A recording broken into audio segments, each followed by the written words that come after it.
Donker, and I am the History Museum interpreter here at the Museum of Ontario Archaeology, and today is my last talk, so I thought I'd talk about a particularly interesting site, and this is the Cruthers-MacNaughton Site.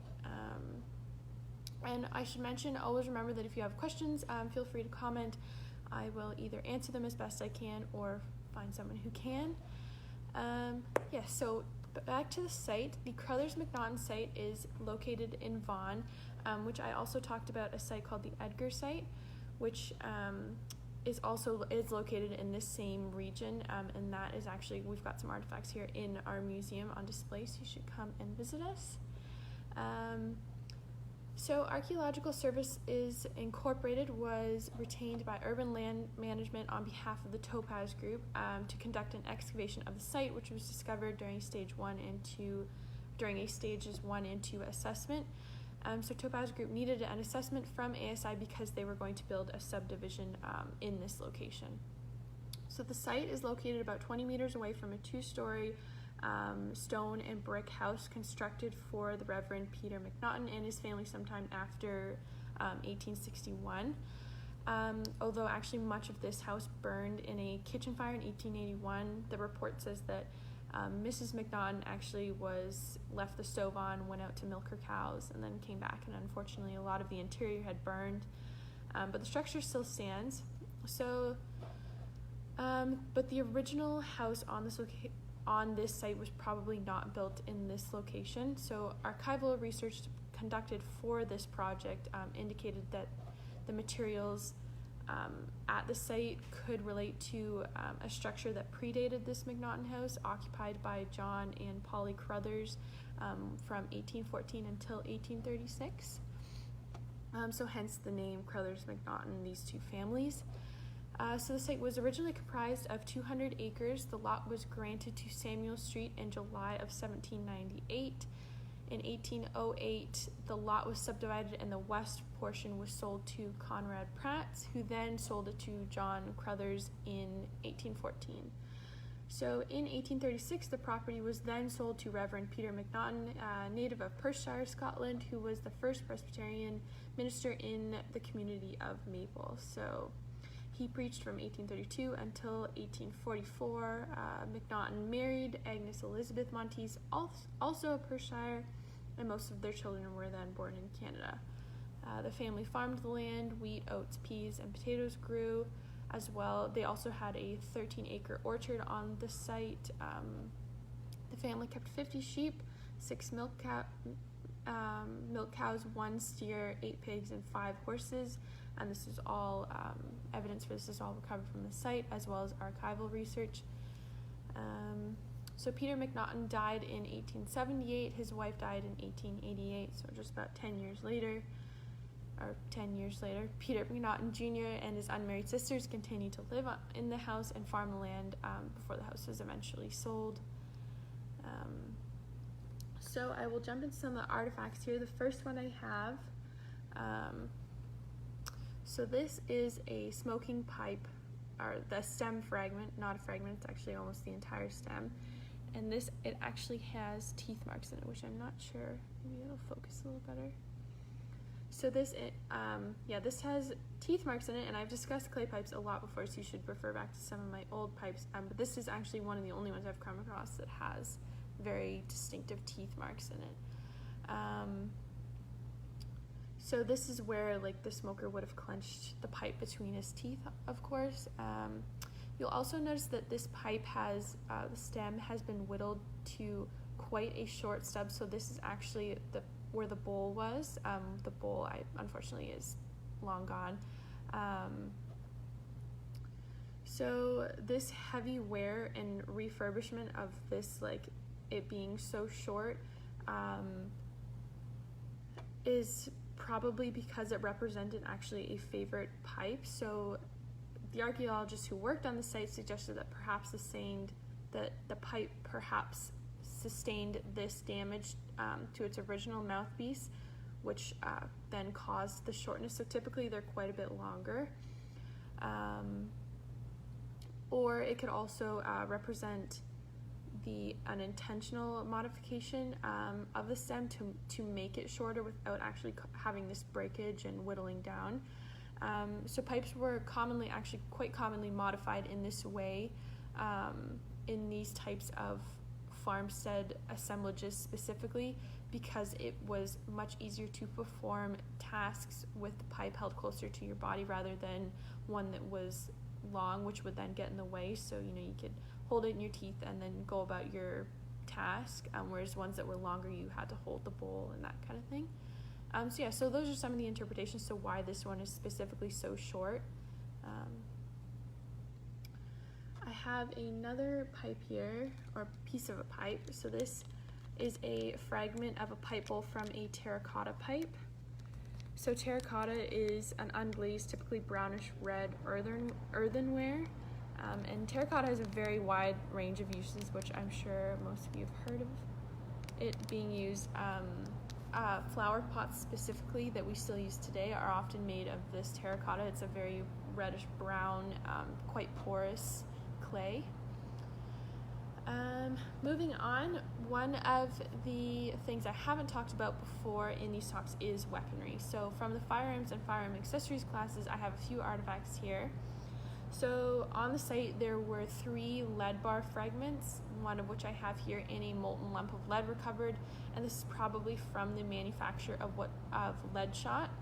So lead shot was used in flintlock guns, which were largely replaced by repeating rifles by 1880. So we know, or we don't know, but we can suggest that most of these are predate 1980 or 1880. Sorry.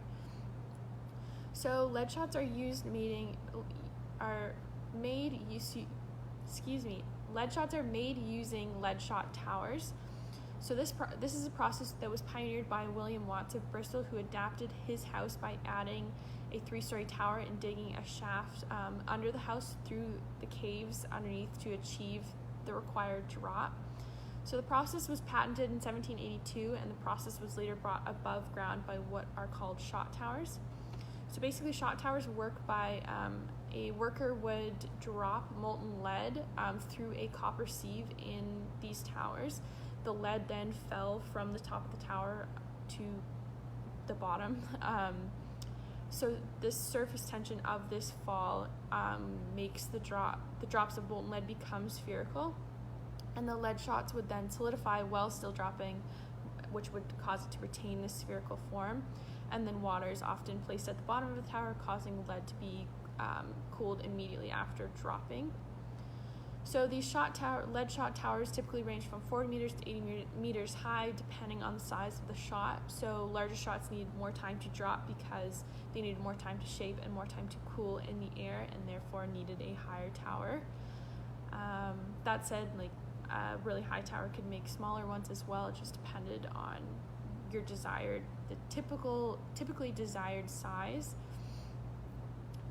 So this is this molten lead fragment here, and like I said, there was 3 of these recovered, so this is just one of them. Another artifact from the weaponry class is this powder flask that I have here. You can see, I'll take it out of the bag in just a second. So a powder flask is a small container for gunpowder. This is a fragment of a brass gunpowder flask. So before pre-made paper cartridges became standard for guns, the powder flask was an essential part of shooting equipment, especially with muzzle loading guns. This specific one I have here was likely used for sports shooting because of its location and because of its decoration. So powder flasks issued by the military were not designed to this extent. So powder flask rose in popularity in the 16th and early 17th centuries, specifically in Germany. They could be made of jade or antler. Some were luxury, finely crafted and carved with designs, so they were made of expensive materials such as jade. Others were more utilitarian. So by the 19th century, stamped metal flasks with a central design like this one I have here became the most common. And they were pear-shaped. You can kind of see how it would have been. So kind of came up like this, and then there was the chute, and then this other side is a little broken, but you can still get the idea.